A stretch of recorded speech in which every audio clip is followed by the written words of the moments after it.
Hello and welcome to Season 2, Episode 8 already of the Enthusiasm Project. My name's Tom, and today we're going to do something just a little bit different than what we've been doing over the past few weeks. So for, the past few weeks, we've been diving into these sort of discussions about starting a business.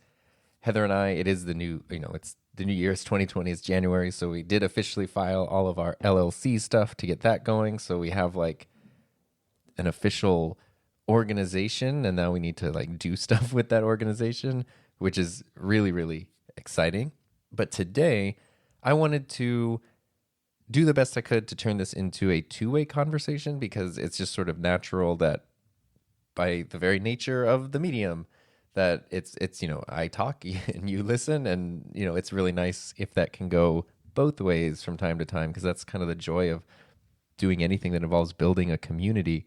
And so yesterday on Twitter and Instagram, I put out a call for questions to answer, for Q's to A. And much to my surprise, I actually got some Q's, which, it still blows my mind that there can be something where I can just say, I can just put that out there, hey, I've got answers for any questions you might have. I want to do a podcast about it. And then, over a couple hours, a nice little handful pile in, and then I can go through them. So I really want to thank everybody who participated in that. There's always the risk when you do something like that of zero response, and that's fine. But I'm really happy that that wasn't the case. So it's still, despite getting emails and messages and things, it doesn't compute that there can actually be people interested in anything I would want to make, and it's always just humbling and gratifying. So I've got an assortment of questions from Instagram and Twitter and some YouTube comments, and even one from one of my students in class today. So we'll kind of go through those. I'm really excited. I think I haven't really other than copying and pasting them into a doc, I haven't looked at them. So I'm excited to go through and be able to explore. It's kind of like having a conversation, because it's real-time thoughts and responses to things that people are wondering. And I think that's really cool. So we will just jump straight into it. I apologize in advance if I butcher anybody's username. I'll do my best not to do that. So here's one from Instagram from Edwin DRG, Edwin Dr. G. And Edwin asked, how do you go about figuring out a topic, landing on one, scripting a story about what you'll talk about? Do you prompter it or outline it? How do you remind yourself of the talking points as you're capturing yourself? So that's an awesome question about the whole production process. And it's perfect timing. I'm glad he asked it, because I've been wanting to put together a behind the scenes video, because I've gotten kind of a surprising number of comments and messages asking, how do you make your videos and do those things? And it never really stood out as anything special or unique to me, but it's exciting that anyone's interested in that. So I'm happy to show it. So that should be in video form soon, where I'll go into depth throughout the whole process. But part of that video, I'm going to explain that it really is that process. And I break it down into 3 parts, just like when I teach in my classes. There's the pre-production, production, and post-production parts of the project. And so what I have learned, which is typically everybody's least favorite thing, is the more time you spend on pre-production, the better everything else goes.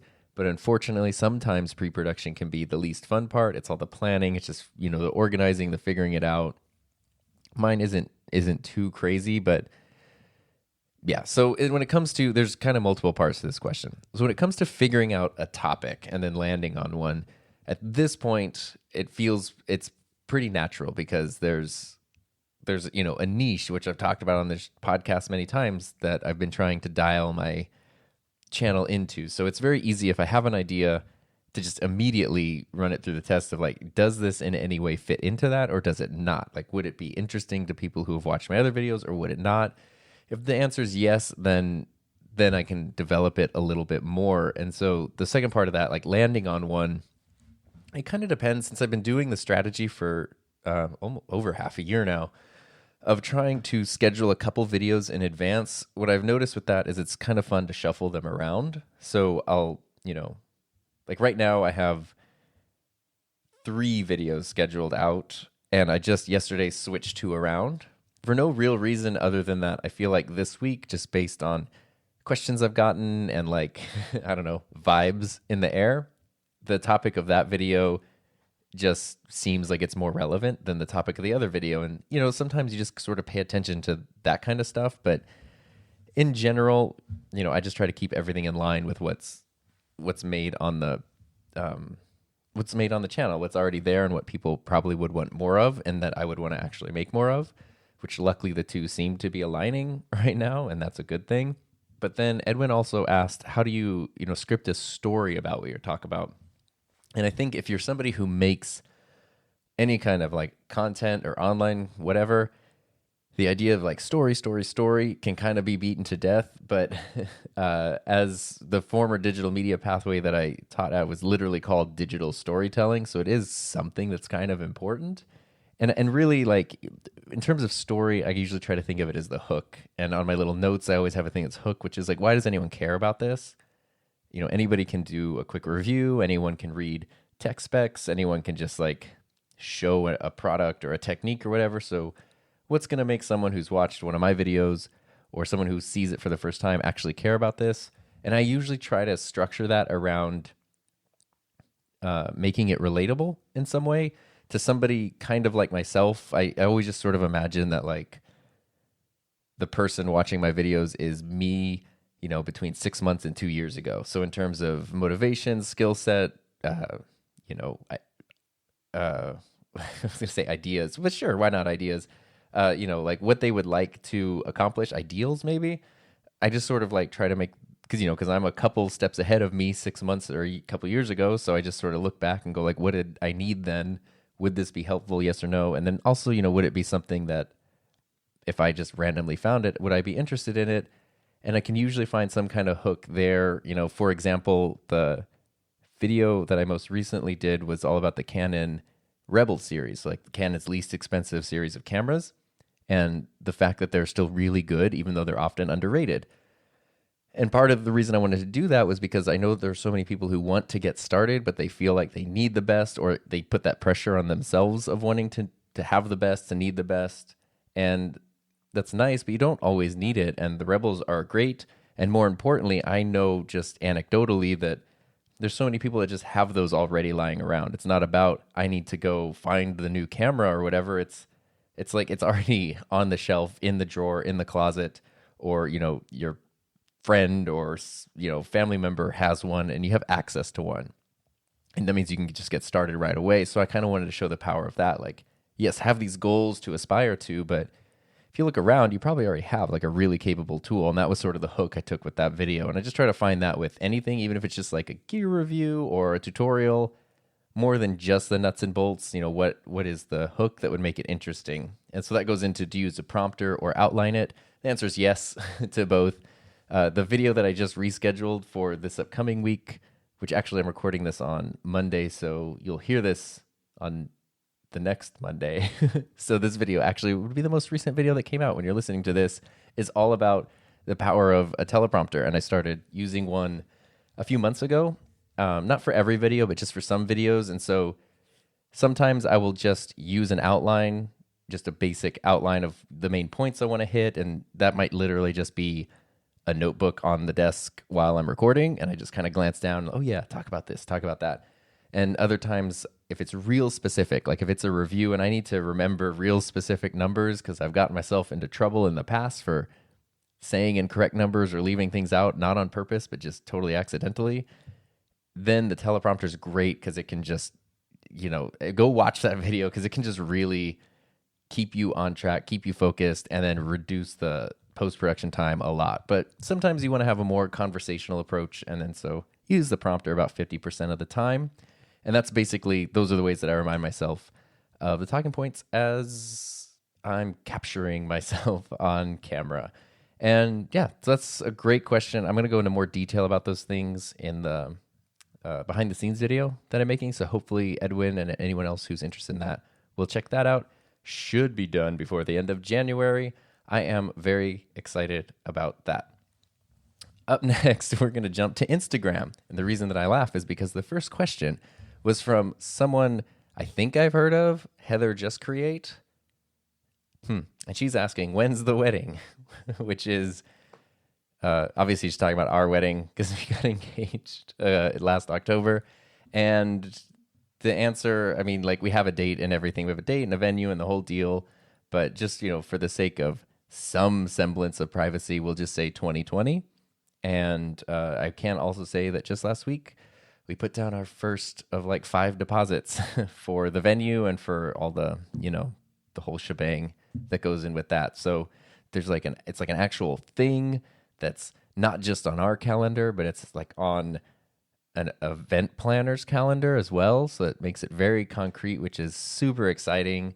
So 2020, because it's just such a cool, that's a cool year. I mean, that was literally like, obviously we wanted to get married soon. Like we were tired of not being married, but when it comes time to do it, we were just like, 2020 is really great. Like I love the idea of having that as our anniversary date. It's just a very cool sounding year. I'm saying this in January, so hopefully it doesn't become associated with something horrible that happens around the world, and it's still a cool year. But I love the idea of 2020.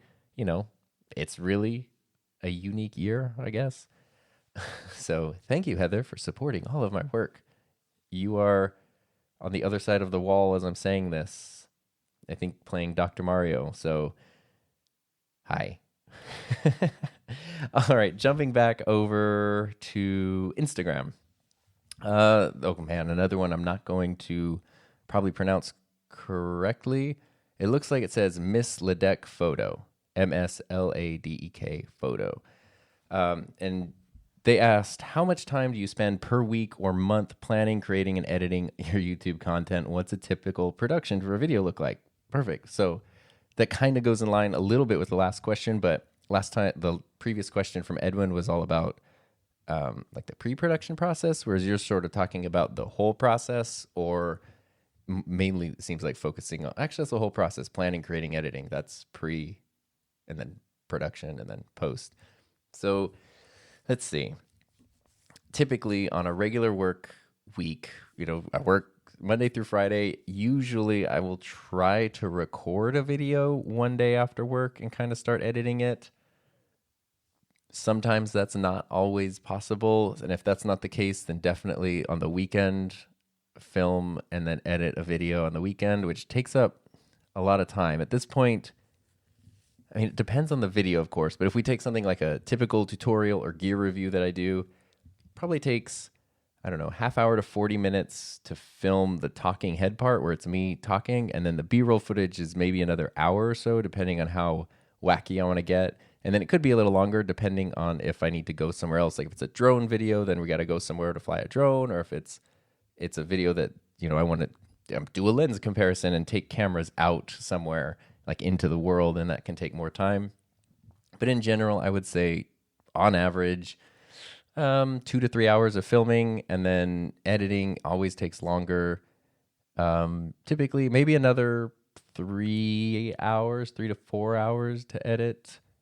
So I usually try to go like, I'm going to be so balanced and just like spread this out, and I'll film a little bit on this day and a little bit more the next day, and then I'll start editing, and when the video's done, it's done. But usually it's like once I get the footage in the computer, then I'm always like, well, I guess I could, just put it on the timeline, and then I'll just have all the footage there. And then once it's there, I'm like, well, I guess I could chop up the talking head part just so I don't have to deal with that. Well, now I did that, I might as well throw in a little bit of B-roll footage. Well, what song should I use in the background? And then it's like, it's already halfway edited. And so then once the finish line is in sight, then I just want to run as fast as I can towards the finish line and get the video done. So as much as like the whole reason I went to a weekly schedule way back when was so I could give myself more time to edit a video throughout the week, but I still find myself usually end up making them throughout the course of one day, maybe 1.5 days throughout the week in the actual, production of a video. But then there's the planning. The planning, basically what I have found is what works best for me is to have a physical notebook. And I have like, I don't know what size it is. It's maybe like an 8-inch by 5-inch notebook that it's like a sketchbook that I just carry with me. all the time, and that has been the one thing that I have found really works for keeping ideas. And I tried using all kinds of digital tools. I tried using fancy whatevers. For whatever reason, for me, this is the thing that works. It's probably not the most efficient way to do it, but for some reason it's what stuck, so I'm going with it. And basically, I just constantly fill that notebook with ideas. So if I know like, I want to whatever compare this lens to that lens, I'll find a page and I'll write, EF 24 to 105 versus RF 24 to 105. Is it worth the price? And then I might, if I know what the hook's going to be, I'll write that. If I know some of the basic info I want to hit, I'll write that. If I, that's where I'll put my shot list if I have an idea. Sometimes I'll sketch out maybe an idea of what the thumbnail might look like. We'll do like a checklist for things. So like, getting captions for the video and doing the end screen and making the thumbnail and taking the photo for the thumbnail, because it's so easy to forget to actually take a real picture for a thumbnail instead of just using a random screenshot or whatever.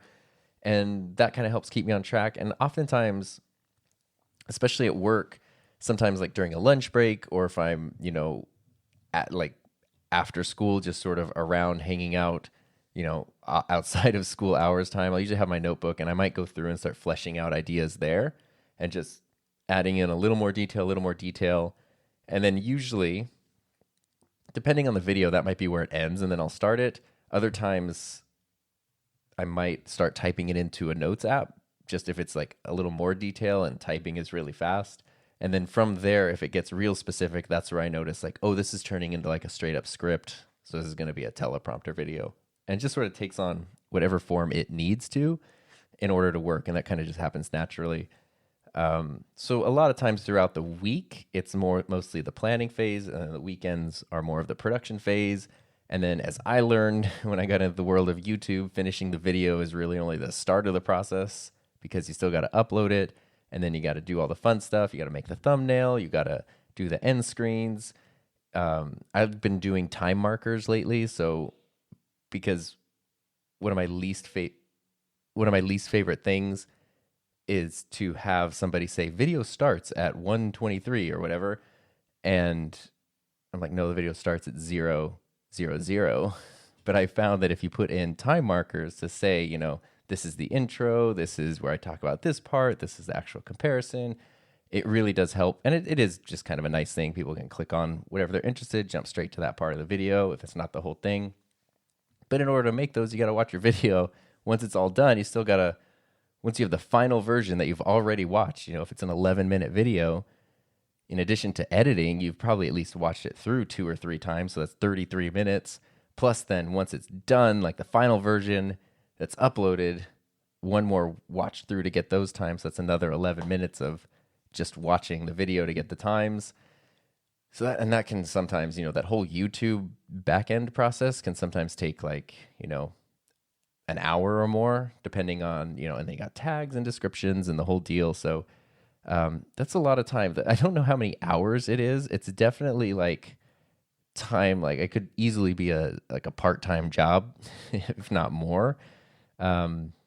It's just sort of a constant thing, because it's also like my main hobby. So if I'm not working, I'm usually doing something related to it, or I'm updating the website, probably more than I should be doing that stuff, but I really like it. So that's kind of, how that process works. But this is great, because I'll make sure to have these questions on hand when I make my behind the scenes video, so I can specifically show these things, because I know it's sometimes easier to like literally see what it looks like. And it is just me doing everything on the videos. Heather definitely helps with feedback, and usually before I upload it, I always show her the video so she can just offer some feedback, some input. It's nice to see how another human reacts to it. But the production, the editing, the uploading, all that stuff is just me by myself. It's not like anything super crazy behind the scenes. But yeah, it's a fun process. I love, one of my favorite things that I really love, which is probably why I end up sometimes with too much footage, is when I'm doing B-roll, is to just start putting on, like if it's of a product and I need to just get all the shots of that product. So sometimes I'll either have the video I recorded playing, or I'll have the script, and I'll just know like, well, I talked about this, I talked about that. and I'll make sure to get those specific shots. Like if I, say, oh, you can flip this switch and this thing happens, and I want to get a shot of me flipping a switch and then the thing happening. And then other times stuff just makes sense. Like I know, if I'm doing a product-based video, I'm going to need just some glamour shots of like the whole product. So you set up lights in a creative way, but it's really fun to just like put on some music, and then, you're playing with lights, you're playing with camera angles, and I can easily get carried away, and that time just flies at that point. Same with editing. Time just like, hours just melt away. So it's hard to say how long it takes, but I've really been loving like my just therapy music B-roll filming sessions. It's a ton of fun. So that's kind of what the basic production process looks like. Thanks again so much for that question. Jumping back over to Twitter, this from Tech J Hammond. Tech Jammin'. I don't know how to. I feel so bad. It's like the first day of school when I don't know the kid's name, and I'm like, Aaron. He asked, "What are top 3 or 5 features for you that a camera must have in order for you to consider it?" Oh, that's a good question. Are there any things you wish your current camera could do that it doesn't do right now? Awesome question. Okay. So I've made a couple videos. If you were to go on my channel and look up basically the video I made about the 6D Mark II, where I called it Canon's secret weapon, and then the EOS R, why I chose it over the 6D Mark II, like a year and a half later, those kind of answer those questions. But those, even the EOS R video is like 6 months old at this point. So I can kind of narrow that down based on my specific needs. So these aren't what I think make a camera perfect. But for me, the first thing that pops into my head is an articulating screen, just because it's a huge lifesaver. It sounds like the smallest detail. And so many times when I talk about it in videos, I get comments from people that are like, I don't care about that. I don't do video, and I'm not a vlogger and whatever. It's like, I understand. But if you've not used one, you've not had one, you just don't understand how wonderful it is. It's completely life-changing to just have that display. Even if you're behind the camera, just if the camera's down low, you can still see the shot. If the camera's up high, you can see the shot. Of course, if you're in front of the camera, you can still see the shot. It's just like Canon does it best. I think I don't have a lot of experience with Panasonic cameras, but I think a lot of them, like the GH5, have very similar, if not like the exact same style of articulating display that Canons do.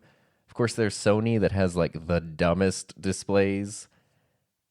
And there's a lot of things I really love about Sony cameras, but the display, like they're weird little, like it kind of comes out a little bit. So it's just like, I don't know, Sony. One day they'll figure it out. So for me, fully articulating LCD screen is an absolute must. And yeah, I can't have a camera without it. I'm also very much a full frame person when it comes to sensor.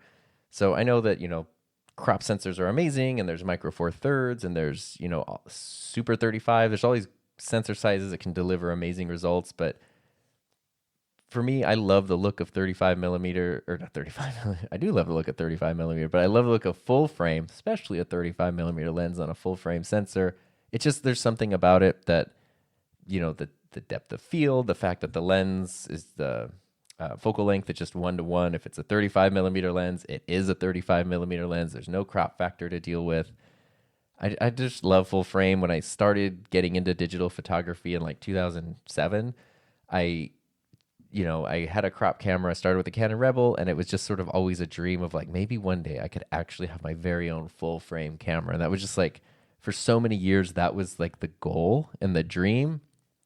And then once I got one, which was the original 6D, like maybe like 5 years ago, I loved it so much. And the low light performance is good. I just can't go back from full frame. So articulating display, full frame. Let's see. For me, good autofocus, and I kind of like spoke ahead of myself and said dual pixel autofocus because I'm a Canon person. Especially with the EOS R, it's insane. Since I film most of my videos with a 1.4 aperture, that thing just locks right onto my eyeball and doesn't let go. And there's like no focus breathing or anything when I'm filming. It's shocking how good that autofocus is. So especially when you're a one-person crew like me, sometimes, especially during B-roll shots, I'll do manual focus if I need like a very specific thing to happen, or I want it to be at a specific speed. But beyond that, I mean, God, good autofocus with like face detect or eye detect is really key. Sony has made some real strides with their autofocus, but Canon is just like real hard to beat. And then Panasonic's over there, trying their best, I guess. Sorry, I giggled a little bit thinking of some people I know who really love their Panasonic cameras, but it's just that dang autofocus is like not something terrific. So yeah, great autofocus is definitely one of them. Let's see, because we're talking about must-have features. 4K is becoming more and more important, although I don't think it's totally required, but I mean, it's really hard. Most of my footage is on the EOS R is 1080 scaled up to 4K, so it can be a 2-to-1 aspect ratio. And it looks so friggin' good. It doesn't look like scaled up 1080 at all. But some kind of 4K capabilities is like maybe not a must-have, but a super nice to have. Full frame 4K, of course, would be great. But a must-have. Good battery life. Absolutely good battery life. Definitely a must-have, because you don't want to deal with like that even really being a consideration. Like when you're just filming your stuff, you want to know, I want to be good with this battery. If I'm going somewhere for a day, I know like maybe, have the battery in the camera, a backup battery or something, and that's it. I don't want to have to like freak out about, oh my God, my battery life is terrible and I have to deal with that. Let's see. And then strong build. Like I feel like most cameras are pretty comfortable. Some are better than others, but like there's always something. Every camera I've used in recent years, there's something about, I love the design of it. There's something unique about every design that sort of, you're like, oh, this is really cool, no matter what camera it is. But being really durable, maybe like a bit of weatherproofing. So even though you want to really take care of your equipment, that it can handle the elements. I remember the first time with that original 6D, I was in like a crazy rain/snowstorm, and the camera was just like drenched, and it was completely fine. And that, like, I love that it was just the tool to get the job done.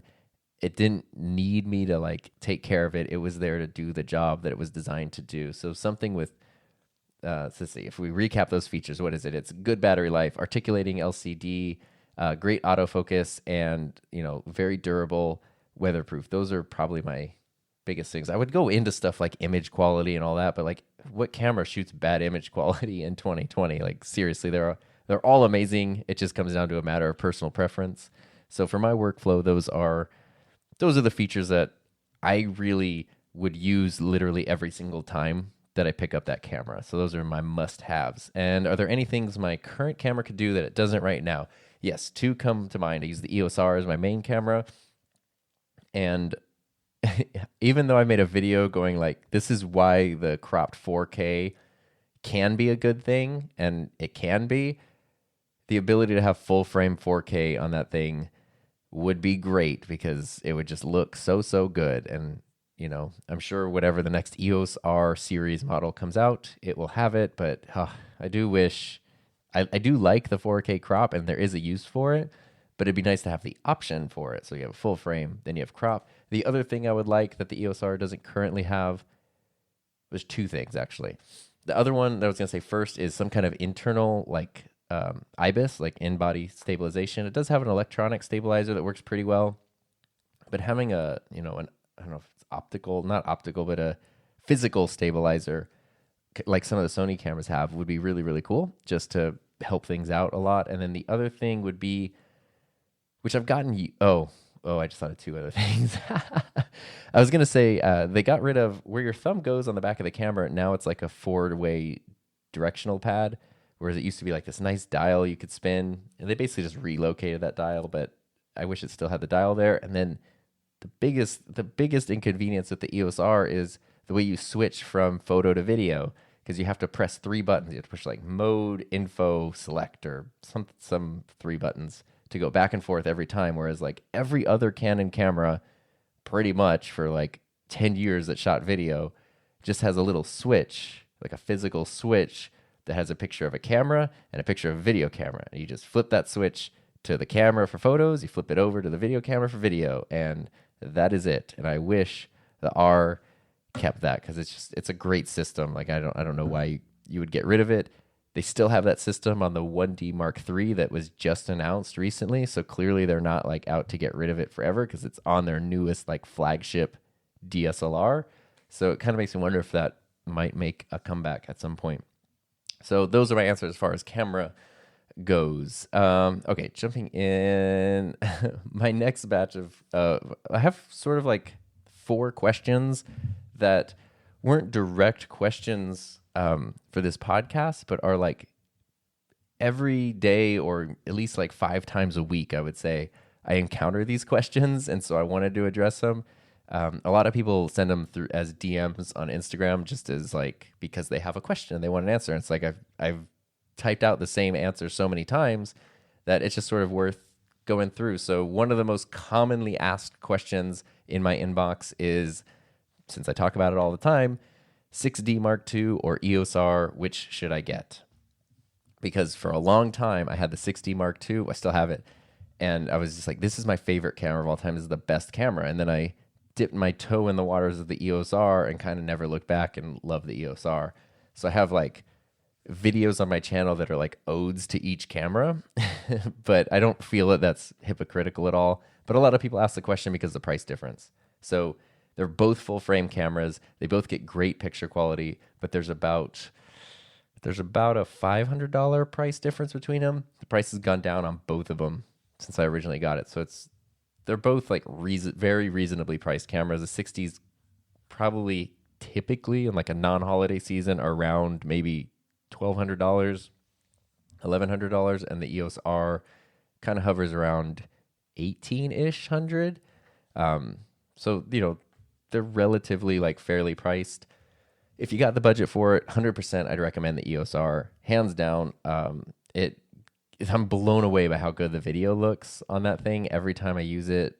Just the 1080p, and if it's all eye compression, it looks so good and it scales up so well and the focus is so good. It's a terrific camera. What I didn't expect when I got it was also how great the still photos would be, because I didn't really care. I love the photo performance of the 6D, and I didn't think I needed anything else. But man, like just the image quality, the clarity, the lack of noise, everything about the image quality of the EOS R is just mind-blowing. So if you have to choose one, that's the one I would go for. If you're on a budget, the 6D Mark II is still an incredible choice. Like, it still looks really, really good, but the EOS R kind of does outperform it in just about every way if it's within your budget. Having both of them, like, I'm fortunate enough to be in that position, and I use the 6D as a second camera all the time, and they play together very, very nicely, and I love them both, but the R just kind of came in and took over. It's so freaking good. The other question, this has popped up almost every day in the past week. For some reason, people keep going, where do you buy your cameras for cheap? What was the place that you recommend to get cheap cameras? Like, a couple months ago, I made a video about Canon Price Watch, and I guess people remember I made a video, but they don't remember like what I was talking about in the video. So where to buy cameras, you know, anywhere's great. B&H has always been my go-to place to buy cameras, just because I trust them. They're super reliable. They had great return policies. And for a long time, they didn't charge sales tax, but last year they had to start charging sales tax. So when you're buying something like an EOS R, no sales tax will save you hundreds of dollars. And so B&H just immediately was my always go-to place. But now they have sales tax, I dip a lot more into Amazon, but that's really where Canon Price Watch came in. I know it sounds sponsored. Even the video I made about them wasn't sponsored. I literally emailed them and was like, I love your website so much. Can I make a video about it? And they were like, yeah, whatever you want. But yeah, Canon Price Watch is great because it literally watches the prices of Canon cameras and products and stuff.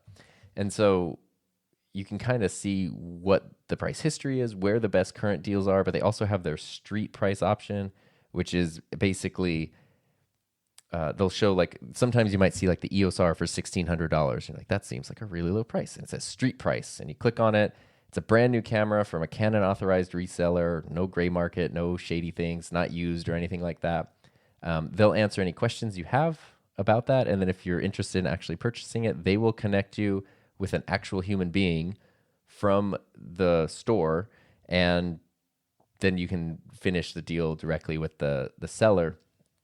They have like a series of vendors that they work with to set up those deals. I don't know how it works exactly, but basically it comes down to Canon has requirements for resellers that they can't at any time list their cameras under certain prices, even if the store or whatever is willing to or able to. And so this kind of subverts that because they're not listing it publicly. It's just a private transaction. It's like walking into a store and saying, I really want this camera. And then the salesperson says like, okay, well, it's at this price, but I could give it to you for blah, blah, blah. It's sort of like that, except it's just a one-time thing. Like, this is the price. If you want that price, you can get it here. They did ask when I made the video not to reveal like the vendors. They'll tell you right away if you're asking like about the deal, like where the camera comes from. In all the times that I've used them, which has been about 3 or 4 times, including to buy my EOS R, it's always, I think most of the time it's actually been from places I've used before on my own. And one time it wasn't, which was actually where the EOS R came from. But then that store became one of my new go-to stores because they were amazing and I loved them. So definitely recommend if you're looking for the place to buy cameras. There's a lot of great places. If you're in the, let's see, 2 answers. If you just want camera gear, camera stuff, B&H Photo, is amazing. If you're looking specifically for something Canon related, lens, camera, whatever, Canon Price Watch, definitely the way to go to save the most money. Next question. Oh, this isn't really a question. This is like a barrage of hate comments that I've been getting for like the last 4 months, it's funny because when Heather like talks about her hate comments that she gets on her channel and she reads them to me, they're terrible. And, and they're not super common, but when they come in, it's just like, wow, why would somebody write this and put it on the internet, no less? And then when I get mine, I'm like, ugh, look at this hate comment I got. It's like someone complaining about tech specs of camera batteries. So it's a different world. But oh man, I made this video a few months ago where I compared the EOS R to the Sony a7 III. They're sort of, they're basically like, they're different cameras in a lot of ways, but it's also, they're the equal cameras in those 2 companies' lineups. And in that video, I said that the a7 III battery life is terrible. And are you ready for some controversy? Because people freaked out about that. And I don't know. I'm working on another video right now about why I like the a7 III, because I wanted to explore something that wasn't a camera I'm used to. I wanted to really go in depth with it, not just for like a review or anything. And I'm addressing battery life. In my first video, I said that the battery life is terrible, and that was probably too harsh, but that was coming off of me using the camera to film and photograph football games. And I've been doing that for years with Canon cameras where I've never had to change a battery. Like, whether it's video, photo, combination, whatever, it easily makes it through, no matter what, from all the way from like the Canon 50D to the EOS R and like everything in between over 8 years.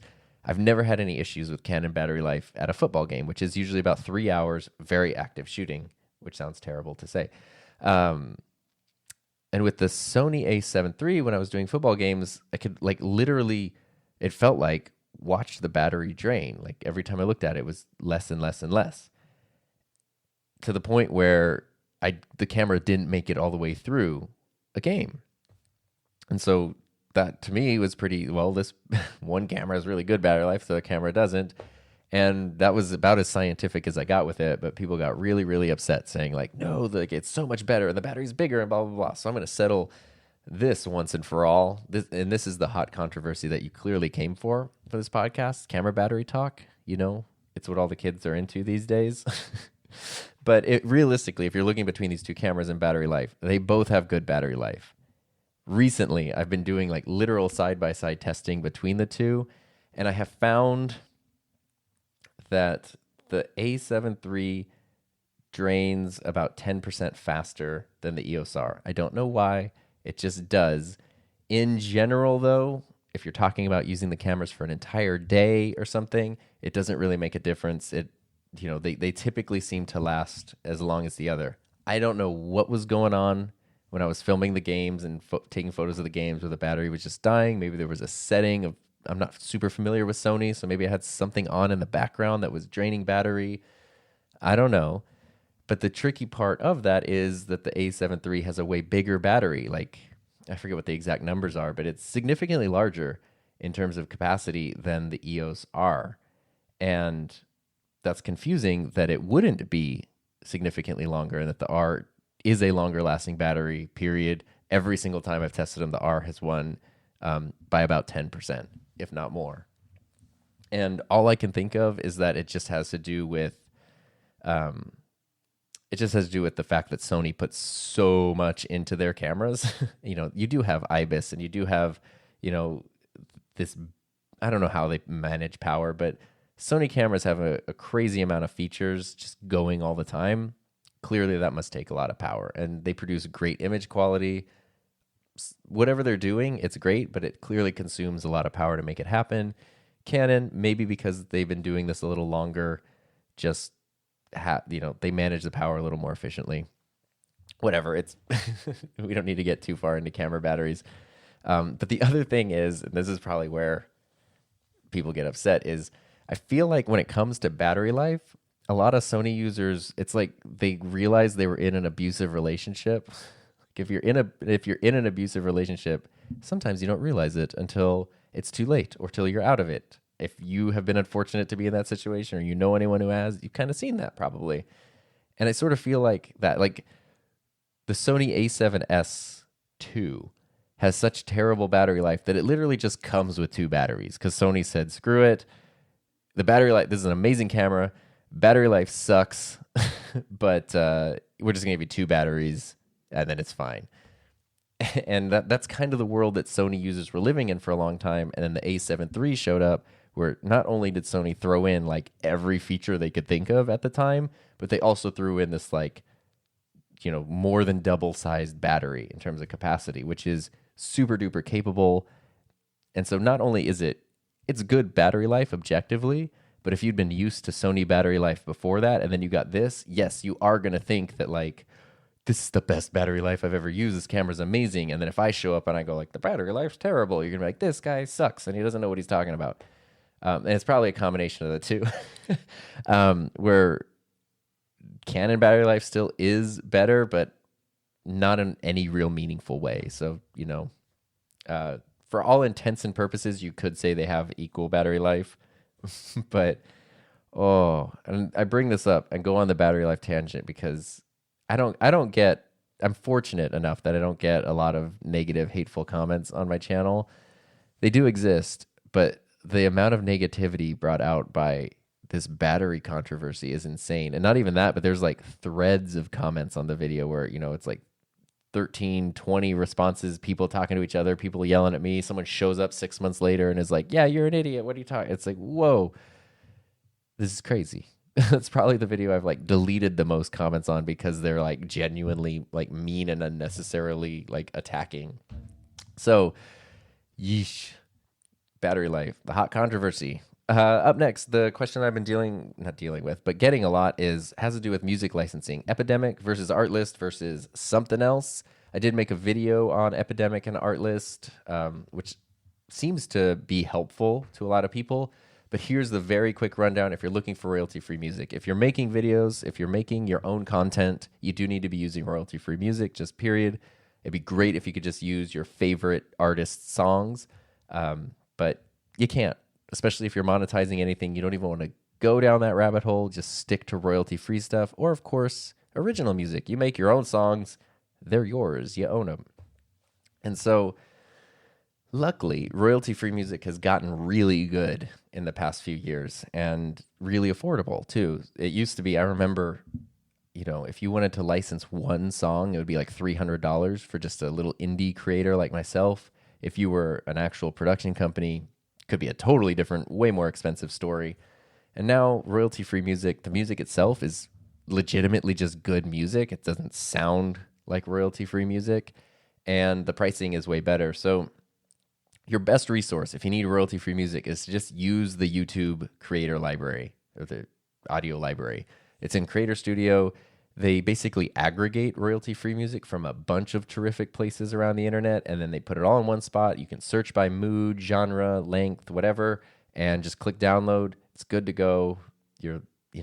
That's a great resource, and there's so many songs there. Beyond that, I would recommend something like Epidemic or Artlist. And the difference between the two has to do with price structure and licensing. Both are terrific. They just serve different needs. I use both. A huge chunk of my channel's income every month comes from Artlist affiliate links because people are awesome and signing up through them. And then I've also, the only like paid sponsored video I've ever done on my channel is for Epidemic Sound. So again, I don't feel that that's hypocritical because I literally use both. Most of my videos have music from both of those sites in them because it's just different needs. So Artlist is, in terms of price, they come out to about the same monthly price, which is between $15, $16 for like a standard individual creator like myself, like maybe you are. The difference is, though, Artlist requires you to pay annually. So it's one upfront, like $200. There you go. And then Epidemic, you can actually pay monthly. So that's important to take into account. The other issue is licensing. Artlist has a license that's good in perpetuity. So once you sign up, you do pay that $200. You're in it for a year. But if you cancel after that year and you don't renew it, any music that you downloaded, even if it's like every song on their site, you can still use for as long as you want in any way. And there's no limit to how you use Artlist music. It can be in a major Hollywood blockbuster. It can be on your vlog. It can be in a commercial, like anything. You can just use it wherever. So you don't have to even think about it. It's great if you're doing client work and you don't know where they're going to share it, how it's going to work. Like Artlist, it's just a one and done situation. They're always adding new music to their library.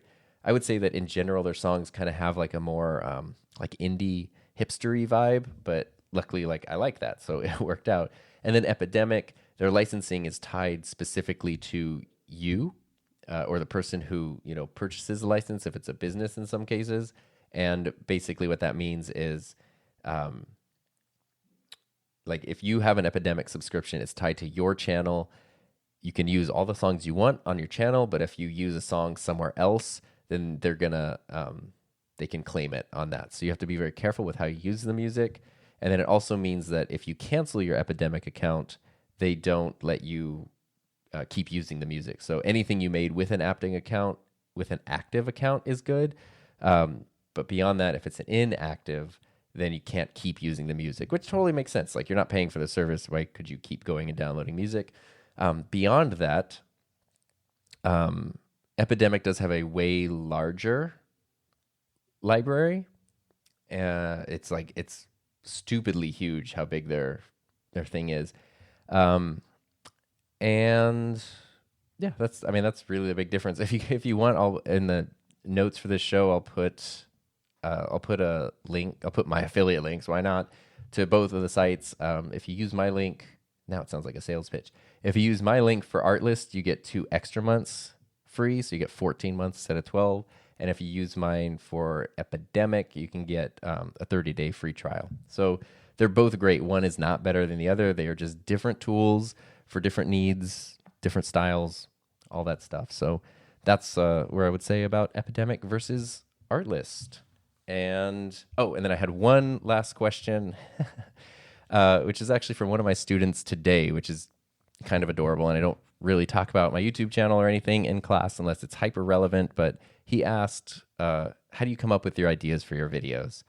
And basically, I kind of talked about that earlier, but it's finding that balance between not just the niche, like what does the audience want, but what do I also want? And that's why when it comes to developing your niche, it's really important to find something that is sustainable. And for me, kind of like I talked about, cameras and stuff is a pretty saturated niche, or it feels that way sometimes. But those are the things for like most of my life, like literally since 4 or 5 years old, cameras, making videos, like that kind of stuff. I can talk about that all day. Like, we had a 10-minute discussion just now about freaking batteries. So that's something that for whatever reason, it's just, I love it. I love every part of it. and I can just go on and on and on about it. So if you're looking for sustainability, for me, that just made sense. There were other things that might be a little more effective or gain traction more quickly, but they're not something that I would want to or even maybe could continuously make videos about.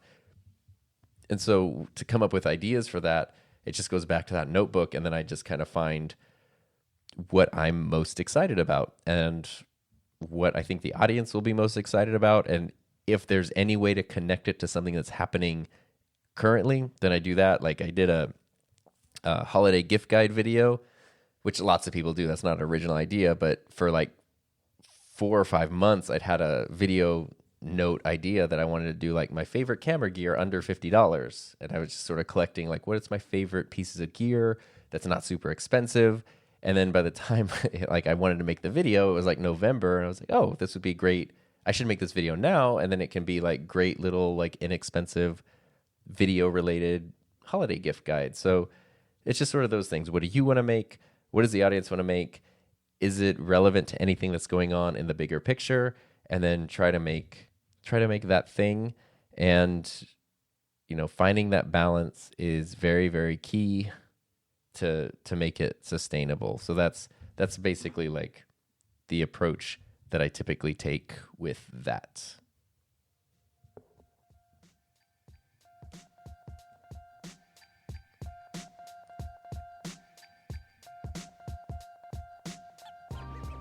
That royalty-free music means that it's time to talk about Gear of the Week as we wrap up this show. So right now, God, as you know, I'm recording this on the Rodecaster Pro because I talk about it like 1,000 times because I love it.